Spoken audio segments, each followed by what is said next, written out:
Vamos falar sobre Josué capítulos 12, 13 e 14. Uma coisa que eu queria chamar sua atenção, mesmo no capítulo 11 e aqui continuando no 12, ele fala sempre Moisés, servo do Senhor, ou Moisés, meu servo. Então, depois de morto, esse é o título que Deus dá para Moisés. Isso é repetido várias vezes no livro de Josué. E olha que coisa interessante, no início do capítulo 13, Deus chama Josué de velho. Isso é muito raro nas Bíblias, é muito raro na Bíblia isso acontecer, eu achei, chamou minha atenção. Deus falou assim, Josué, você está velho. O que você faz quando Deus te chama de velho? Então veja o que Josué fez. Deus deu de entender para Josué que ele já tinha terminado o trabalho de fazer lutas, de guerras, de vencer inimigos. E explicou para ele, você já está velho, ainda tem muita terra para ser conquistado, mas isso é para outras pessoas fazerem, não é para você. E você agora tem a tarefa de dividir a terra. Se dedica a isso. É muito importante, quando a gente alcança certa idade, a gente entender quando é para parar de fazer certas atividades que você vinha fazendo com sucesso e começar a fazer aquilo que Deus quer que você faça antes de terminar a sua carreira. É muito importante atender a voz de Deus. Então essa é a resposta à pergunta. O que você faz quando Deus te chama de velho? Entenda o que é para parar e entenda o que é para você começar a fazer, porque tem serviço para ser feito, para ser terminado antes que você morra. Então é muito importante prestar atenção nisso aí. Ele fala aqui sobre Levi, toda vez que ele vai dividir a herança, ele fala que Levi não tem herança, o Senhor é sua herança. Outras vezes ele fala os sacrifícios do Senhor são sua herança. Outra vez ele fala o sacerdócio do Senhor é sua herança. Então Levi não era para ficar distraído com trabalho material, com terras, gado e tanta coisa, tentando ganhar a vida. Levi devia ser sustentado pelas outras tribos e se dedicar ao trabalho do Senhor e comer dos sacrifícios e das ofertas que o povo dava para Deus. E aqui tem também um detalhezinho muito interessante que eu queria que vocês prestassem atenção, que é o seguinte. Em Josué capítulo 13, versículo 21, ele diz que todo o reino de Sião foi entregue para a tribo de Ruben. Já no versículo 27, ele fala o resto do reino de Sião foi dado para Gade.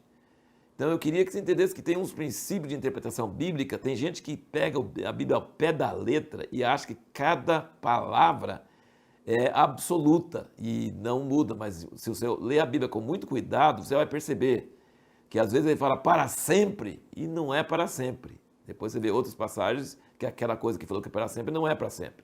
E aqui fala toda a terra de Sião foi para Ruben e não foi, porque depois fala o resto do reino de Sião foi para Gade. Então, os dois versículos bem próximos um do outro, você precisa entender o contexto e como você vai interpretar a Bíblia nessas coisas, entender que e não é absolutamente ficar preso àquele sentido literal daquela palavra.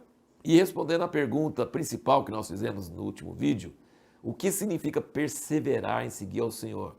Porque aqui Caleb chega para Josué e fala, olha, eu trouxe resposta naquela época como eu sentia no coração. Que resposta que ele sentia no coração?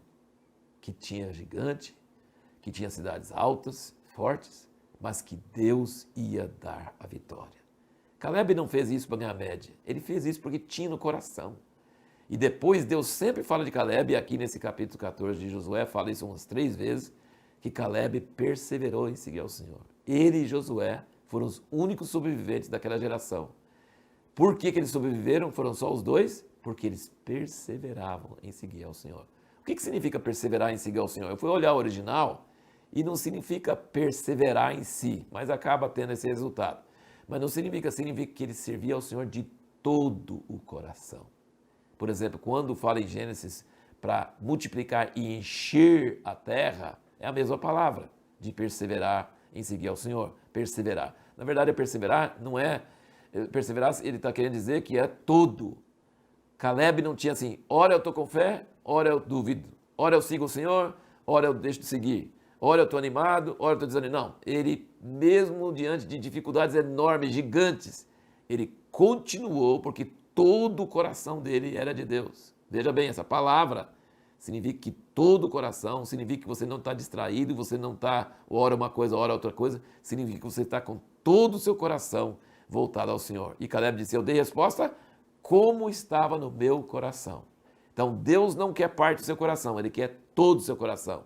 Se você tiver só uma parte e aparecer o gigante, você não vai seguir o Senhor mais, você vai murmurar, reclamar e duvidar. Mas se todo o seu coração é de Deus, você vai ver as dificuldades, mas você vai crer que Deus realmente vai fazer as coisas. E, gente, eu nunca tinha parado para pensar, mas eu acho que Caleb era mais novo do que Josué, porque Deus tinha falado com Josué, você está velho. Mas Caleb falou, eu estou com 85 anos e eu estou com a mesma força que eu tinha com 40. Gente, eu quero estar assim como Caleb, hein? Com 85, quero ter a mesma força que eu tinha com 40. Mas você já pensou? Caleb ainda queria vencer aquele gigante e depois fala que ele venceu o gigante, com 85 anos. Então eu acho que Caleb era mais novo do que Josué, apesar de que a Bíblia não nos fala, não nos dá fatos sobre isso. E a pergunta que nós vamos responder no próximo vídeo, tentar responder, é por que no Velho Testamento eles lançavam sortes e dava certo? Toda vez que eles lançavam sorte diante de Deus, batia certinho. E por que no Novo Testamento não se lança sortes? Não é para lançar sortes mais? Essa é uma boa pergunta, né? No Velho Testamento eles lançavam sortes e dava certo. No Novo Testamento não é para lançar sortes. No próximo vídeo a gente vai falar sobre isso.